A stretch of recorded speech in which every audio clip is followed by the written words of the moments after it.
네, 꽝트스타 시간입니다. 유한타증권의 김수성 과장 전화 연결되어 있습니다. 안녕하세요. 네, 안녕하십니까. 네, 중국 시장이 장 초반에 하락을 보였습니다만 지금 반등이 나오는 모습을 보여주고 있는 것 같습니다. 시장 점검해 주시죠. 네, 중국 시장이 낙폭 과대에 따른 반발 매수세가 유입되면서 상해 시장과 심천 시장 모두 반등에 성공을 하고 있는 모습입니다. 일단 오늘의 반등은 사실 그 반발 매수세, 그러니까 낙폭이 큰 부분도 있지만은 실질적으로 업종별로 그동안 좀 소외되었었던 그 기술주 그리고 필수 소비재 업종들이 다소 반등이 나오면서 시장을 상승을 주도하고 있다고 볼 수 있습니다. 다만 시가총액 상위군을 차지하고 있는 금융업종이나 여타 다른 부동산 관련된 업종, 원자재 업종 같은 경우는 오늘도 하락을 하고 있기 때문에 전반적으로 시장 전체적인 상승이라기보다는 어떤 거래가 그렇게 크게 거래 대금이 늘지 않는 상태에서 반등의 성격이 좀 크다라고 좀 볼 수 있을 것 같습니다. 중국 정부가 금융시장 감독 강화를 또 강화한다는 얘기가 나온 것 같은데요. 오늘 주요 이슈와 종목도 선정해 주시죠. 그렇습니다. 일단 중국 시장의 하락은 역시 그 중국 정부의 그 금융 감독 규제가 가장 큰 역할을 하고 있다고 볼 수 있습니다. 계속해서 이번 주뿐만 아니라 지난주부터 중국 정부의 어떤 규제 이슈 때문에 하락하는 부분이 가장 컸었는데 지금 이 부분이 지속이 되고 있다고 좀 볼 수 있습니다. 지속되는 가장 큰 이유는 역시 중국 정부뿐만 아니라 IMF에서도 중국의 어떤 금융 리스크에 대한 지적을 하고 있기 때문에 투자 심리가 위축되고 있다고 볼 수 있는데, 구체적으로 말씀드리자면 중국의 인민은행장 그리고 은행감독위원회, 증권감독위원회, 보험감독위원회 모두 시장제도 개선 그리고 감독관리 강화에 대한 코멘트를 연일 내놓고 있는 상황입니다. 일단 현재 이러한 그 규제 관련된 코멘트가 시장을 위축시키고 있는 것은 분명해 보입니다.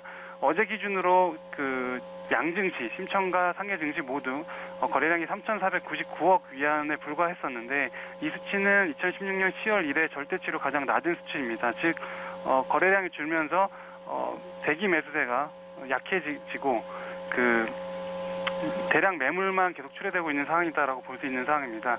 그럼에도 불구하고 긍정적인 면도 있습니다. 중국 11월 외환보유액이 10개월 연속 증가하는 것으로 좀 발표가 됐습니다. 11월 말 기준으로 중국 외환보유액이 3조 1,193억 달러로 집계가 됐는데 예상치보다는 소폭 하회를 했지만 중국 증시 하락에도 불구하고 해외 투자 자금은 계속해서 중국 시장을 공략하고 있다라고 볼 수 있습니다. 물론 대부분의 대부분의 액수가 미국 국채 보유 증가 그리고 중국 정부의 자본 유출에 대한 통제 조치 효과로 나온 부분입니다. 하지만 어쨌든 올 초에 위안화 약세 전망이 컸었다라는 점을 감안을 하면은 계속해서 중국 시장에 대한 해외 투자자들의 시각은 긍정적인 시각을 유지를 하고 있다라고 볼 수 있습니다. 마지막으로는 반도체 관련주에 대한 부분을 좀 말씀드리겠습니다.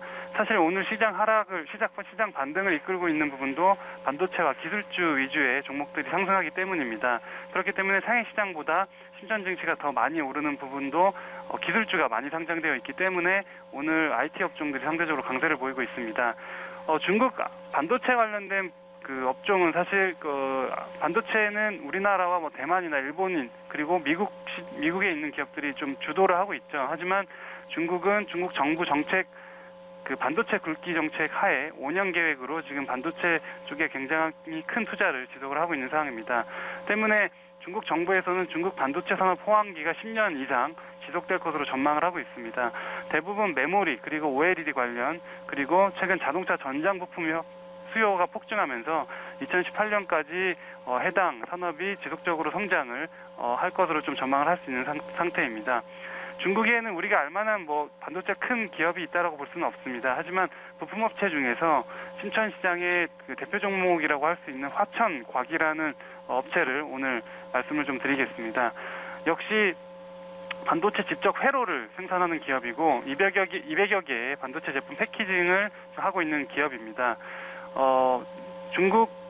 중국이 삼성전자와 하이닉스와 같은 반도체 전체 수직 계열화된 기업을 지금 하기에는 무리가 있기 때문에 부품업체 쪽이 일단 상장이 많이 되어 있는 상황입니다. 그 중에 대표적인 기업이다라고 할 수 있는 상황이고, 또 중국 자국 기업에 대한 어떤 그 혜택 그리고 수혜 이슈가 있을 때마다 화천가기 종목이 크게 움직일 수 있는 종목이다라고 볼 수 있는 상황입니다. 일단 중국 반도체 그 업종 역시도 최근에 좀 조정이 다소 있었습니다. 하지만 현재 조정이 내년을 생각했을 때는 그 투자를 다시 검토해 볼 수 있는, 적극적으로 검토해 볼 수 있는 기회로 활용할 수 있는 시기다라고 좀 말씀을 드리겠습니다. 네, 중국도 반도체 관련된 산업이 내년도에도 성장세가 지속될 것이라는 전망을 주셨고요. 화천과기 반도체 직접 회로 생산 기업까지 소개해 주셨습니다. 지금까지 유한타증권의 김유정 과장이었습니다. 고맙습니다. 네, 감사합니다. 네.